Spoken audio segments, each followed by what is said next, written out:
ಅಜ್ಜವರು ನನಗೆ ಹೇಳಿಬಿಟ್ಟಿದ್ದಾರೆ ಇದನ್ನು. ನಾನು ಮಾಡೋದು ಇಷ್ಟೇ ಕೆಲಸ. ಏನು ಅಂದ್ರೆ ಒಂದು ಪೂಜೆ, ಓದು ಮತ್ತು ಸೇವೆ. ನನಗೆ ಆ ಜಾತಿ, ಈ ಧರ್ಮ, ಆ ಧರ್ಮಗಳ ಗಲಾಟೆಗೂ ಕರ್ಕೊಂಡು ಹೋಗಬೇಡ್ರಿ. ನನ್ನ ಧರ್ಮ ಮತ್ತು ನನ್ನ ಧರ್ಮದ ಪರಿಭಾಷೆ ಏನು ಅಂದ್ರೆ ಲವ್ ಆಲ್ ಸರ್ವ್ ಆಲ್. ಇದು ನನ್ನ ಧರ್ಮದ ಪರಿಭಾಷೆ ಅಷ್ಟೆ.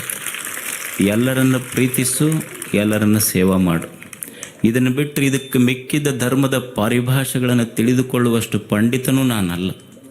ನನಗೆ ಗೊತ್ತಿರುವುದಿಷ್ಟೇ, ನಾನು ಇದನ್ನು ಮಾಡ್ತೀನಿ. ಇದನ್ನು ಬಿಟ್ಟು ದಯವಿಟ್ಟು ನನಗೆ ಯಾವ ಹೊರಗೂ ಕರ್ಕೊಂಡು ಹೋಗಬೇಡ್ರಿ.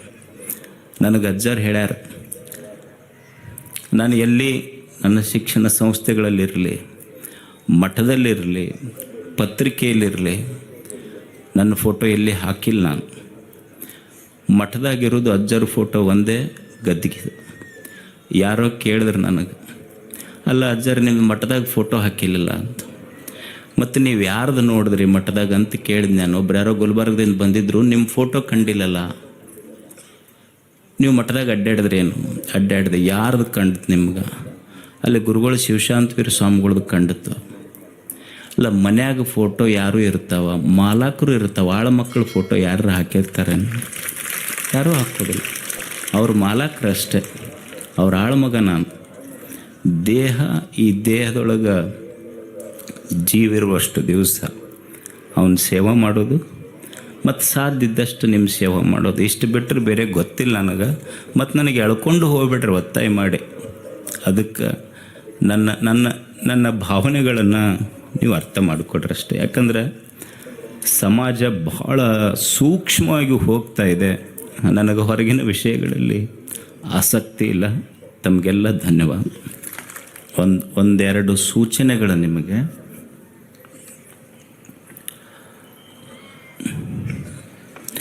ಇದನ್ನು ವೇದಿಕೆಯಲ್ಲಿ ಹೇಳಬೇಕೋ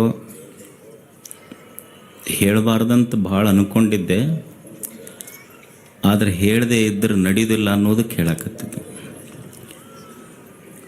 ಕೆಲವು ದಿನಗಳ ಹಿಂದೆ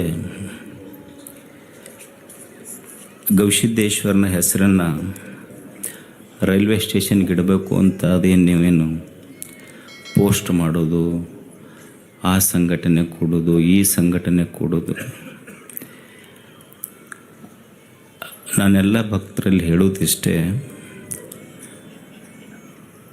ಗವಿಸಿದ್ದಪ್ಪಜ್ಜನ ಮಠವನ್ನು ನಮ್ಮ ಆವರಣ ಬಿಟ್ಟು ಒಟ್ಟ ಬಯಲಿ ಕರ್ಕೊಂಡು ಹೋಗ್ಬೇಡ್ರಿ. ನಮಗಿದೆ ನಿಮ್ಮೆಲ್ಲ ಕೇಳ್ಕೊಳ್ಳೋದು. ನಾನು ಎಷ್ಟಕ್ಕೆ ಸೀಮಿತ ಅದೇನು. ಇವತ್ತು ರೈಲ್ವೆ ಸ್ಟೇಷನಿಗೆ ಅಂತೀರಿ, ನಾಳೆ ವಿಶ್ವವಿದ್ಯಾಲಯಕ್ಕೆ ಅಂತೀರಿ, ಏರ್ಪೋರ್ಟಿಗೆ ಅಂತೀರಿ, ಏನು ಗುದ್ದಾಡ್ಕೊಂತ ಹೋಗೋದಿರ್ತೈತೆ ಅವ್ರ ಜೊತೆಗೆ. ಏಸು ಮಂದಿ ಸ್ಟ್ರೈಕ್ ಮಾಡೋರು ಅಲ್ಲೇ ಕುಂತಾರ. ನಿಮಗೊಂದ ಹೇಳ್ತೀನಿ ನಾನು, ಗವಿಸಿದ್ದಪ್ಪಜ್ಜ ನಿಮ್ಮೆಲ್ಲರ ಉಸಿರಿನಲ್ಲಿರುವಾಗ ಮತ್ತೊಂದಕ್ಕೆ ಅವನ ಹೆಸರು ಯಾಕಂತ. ಎಂದು ಇದು ಕೊನೆ. ಇನ್ಮೇಲೆ ನಾ ಯಾವ ಭಕ್ತರಿಗೆ ಈ ವಿಷಯದಲ್ಲಿ ಹೇಳೋದಿಲ್ಲ. ಎಂದು ಗವಿಸಿದ್ದಪ್ಪಜ್ಜನ ನಿಮ್ಮ ಭಕ್ತಿ ನನಗೆ ಗೊತ್ತೈತಿ. ಅದಕ್ಕೆ ಹೆಸರಿಡಬೇಕು, ಇದಕ್ಕೆ ಹೆಸರಿಡಬೇಕು, ಆ ಪೋಸ್ಟ್ ಮಾಡಬೇಕು, ಈ ಪೋಸ್ಟ್ ಮಾಡಬೇಕು. ನೀವು ಪೋಸ್ಟ್ ಮಾಡೋದಿಲ್ಲ, ನಮ್ಮನ್ನು ಪೋಸ್ಟ್ ಮಾಡ್ತಿರೋದ್ರಾಗಷ್ಟೆ. ಸೊ ಅದನ್ನು ಮಾಡಬೇಡ್ರಿ. ಎರಡನೇದ್ದು, ನನ್ನ ಮೇಲೆ ನಿಮಗೆ ಭಾಳ ಅಭಿಮಾನ ಇರ್ಬೋದು, ಪ್ರೀತಿ ಇರ್ಬೋದು. ಗವಿಮಠವನ್ನು ಇನ್ನೊಂದು ಮಠದ ಜೊತೆ ಹೋಲಿಸೋದು, ಗವಿಮಠದ ಸ್ವಾಮಿಗಳನ್ನು ಇನ್ನೊಂದು ಮಠದ ಸ್ವಾಮಿಗಳ ಜೊತೆ ಹೋಲಿಸೋದು, ಕಂಪ್ಯಾರಿಸನ್ ಮಾಡೋದು, ಅದಕ್ಕೊಂದು ಪೋಸ್ಟ್ ಹಾಕೋದು, ದಯವಿಟ್ಟು ಇದನ್ನೆಲ್ಲ ಮಾಡಬೇಡಿ. ನಾನು ತಿಳ್ಕೊಂಡಿದ್ದಿಷ್ಟೇ, ಇಡೀ ನಾಡಿನ ಎಲ್ಲ ಪೂಜ್ಯರ ಪಾದದ ಧೂಳಾಗಿ ನಾವು ಬದುಕಬೇಕಷ್ಟೆ. ಯಾರ ಜೊತೆಗೂ ಹೋಲಿಸ್ಬೇಡ್ರಿ. ಎರಡು. ಮೂರನೇದ್ದೇನೆಂದ್ರೆ, ನೀವು ಸುಮ್ಮನೆ ಕುಂದ್ರೆ ಮಂದೆಲ್ಲ ಅಜ್ಜವ್ರಿಗೆ ಆ ಪ್ರಶಸ್ತಿಗೆ ಹೆಸರು ಕೊಡ್ರಿ, ಈ ಪ್ರಶಸ್ತಿ ಕೊಡ್ರಿ ಅಂತ ಪೋಸ್ಟ್ ಮಾಡೋಕ್ಕೆ ಶುರು ಮಾಡ್ತೀರಿ. ನಾನು ಬರುವ ಪ್ರಶಸ್ತಿಗಳನ್ನು ತಿರಸ್ಕರಿಸುವಷ್ಟು ದೊಡ್ಡವನಲ್ಲ.